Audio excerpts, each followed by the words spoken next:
A polícia de São Paulo localizou os envolvidos no assassinato do ciclista Vitor Medrado, assassinado friamente, cruelmente em frente ao Parque do Povo.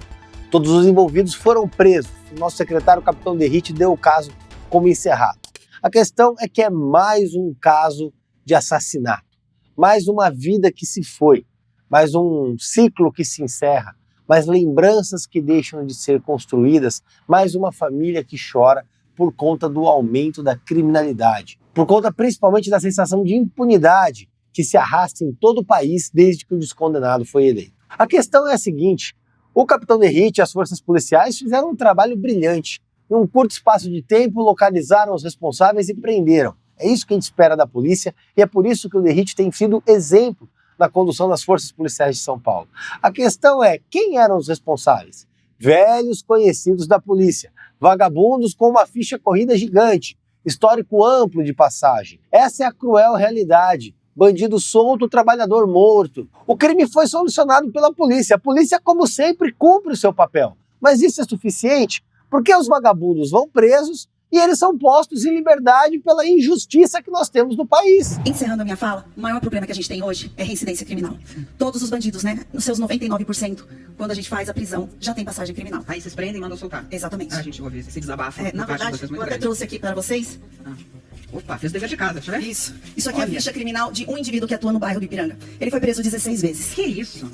Gente, é o mesmo criminoso? Sim. Aqui é um rolo, né? E ele já está solto. Já está solto. Ou seja, vai cometer mais estrago nas ruas. Sim, por isso que a gente precisa da informação e da ajuda de vocês, principalmente a imprensa, de forma muito profissional, que nos forneceu esse espaço aqui hoje. E aí fica a pergunta, até quando isso vai acontecer? Quantos outros pais, quantas outras mães vão ter que chorar a morte dos seus filhos até que algo mude? Quantas vezes nós vamos ouvir essa história se repetir? Vamos lá, vejam quem são os vagabundos envolvidos aqui. O primeiro, esse infeliz aqui, ó, Jefferson de Souza Jesus, o gordo da Paraisópolis, passagem por tráfico e receptação, estava em liberdade. Eric Benedito Veríssimo, esse outro aqui, preso em flagrante enquanto praticava outro crime. E para piorar, a maninha do crime, uma mulher que financiava essa onda de violência.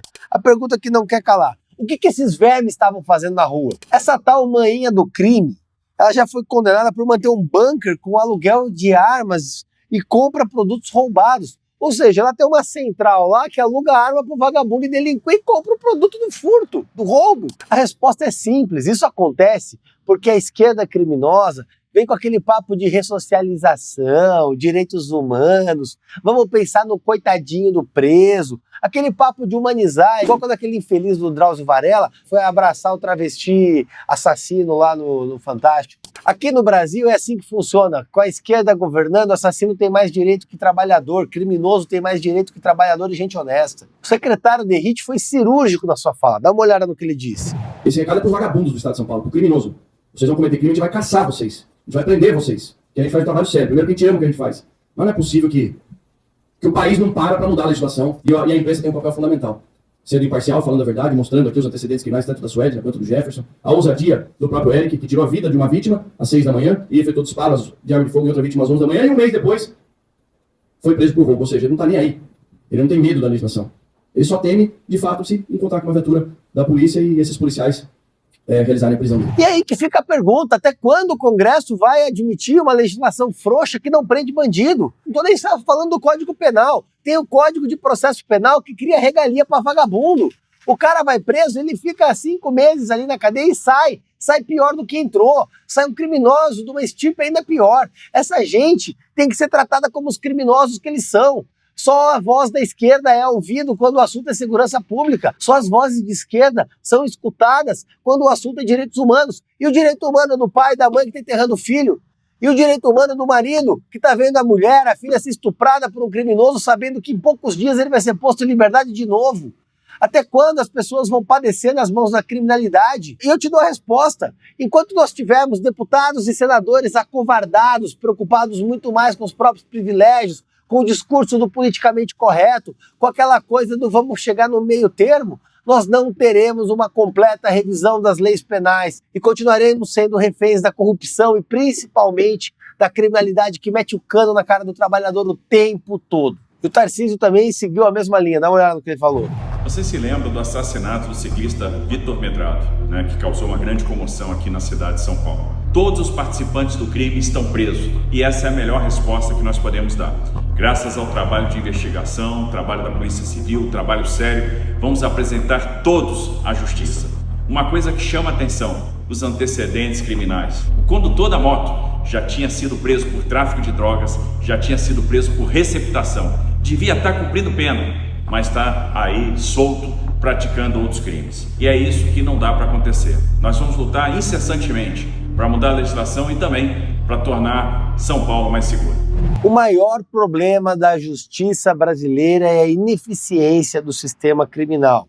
Eu vou explicar para vocês, ponto a ponto, para você entender como a justiça brasileira funciona apenas para defender bandidos. Presta atenção. Primeiro ponto, altíssimo índice de impunidade, a morosidade do sistema judiciário, excesso de burocracia, excesso de meios procrastinadores da justiça, falta de estrutura para as forças policiais, falta de estrutura investigativa, falta de corpo técnico contribuem para que os altos índices de impunidade aumentem cada vez mais. Excesso de leis e lacunas legislativas, é isso, lei demais às vezes atrapalha, é uma lei em cima da outra que cria uma colcha fragmentada de normas que não permite que a norma seja aplicada de maneira rápida e eficaz, criando lacunas que servem de brecha para a criminalidade se valer do sistema judiciário para sair da cadeia, por isso são postos em liberdade tão rápido, exceto, claro, se for uma mulher com rosário numa manifestação ou então pintando uma estátua com batom. E, por fim, a incoerência das leis. Leis brandas para crimes graves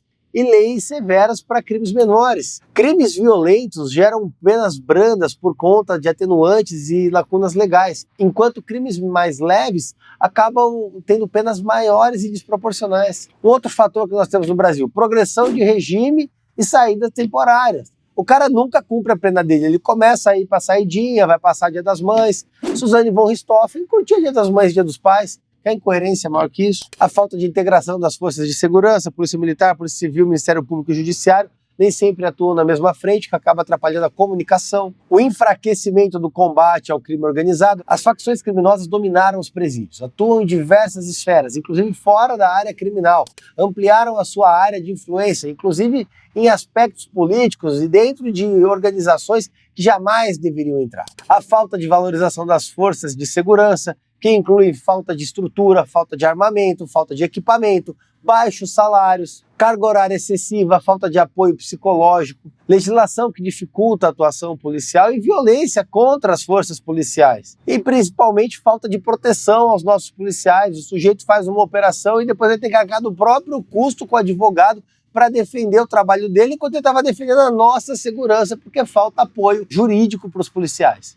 Mas apoio jurídico de qualidade, com advogados bons mesmo, que vão se dedicar às forças policiais, assim como as forças policiais se dedicam a nós. O Congresso Nacional precisa agir, precisa ser agora. Chega de parlamentares fazendo projetos de lei inútil, tentando lacrar, tentando fazer chacota com normas. A gente precisa de leis sérias, de leis que tragam uma resposta rápida para a população, que combatam a criminalidade, que exprimam a tolerância a zero e que coloquem fim nos benefícios dos bandidos. Nós perdemos um tempo terrível discutindo direitos humanos, enquanto o que deveríamos discutir são os direitos humanos das vítimas desses vagabundos, não dessa vagabundagem que deveria estar encarcerada. O que o Brasil precisa é de um sistema de justiça que proteja o cidadão de bem, e não os bandidos reincidentes. Enquanto bandidos entram e saem da cadeia como entrariam e saíam da própria casa, pais e mães enterram seus filhos. E aí fica a pergunta, quantos outros Vitor Medrados vão ser necessários até que o nosso Congresso mude, coloque a mão na consciência e a gente passe a prender bandido e dar segurança para trabalhador? A questão é que o ciclo da insegurança se repete, o ciclo da criminalidade se repete.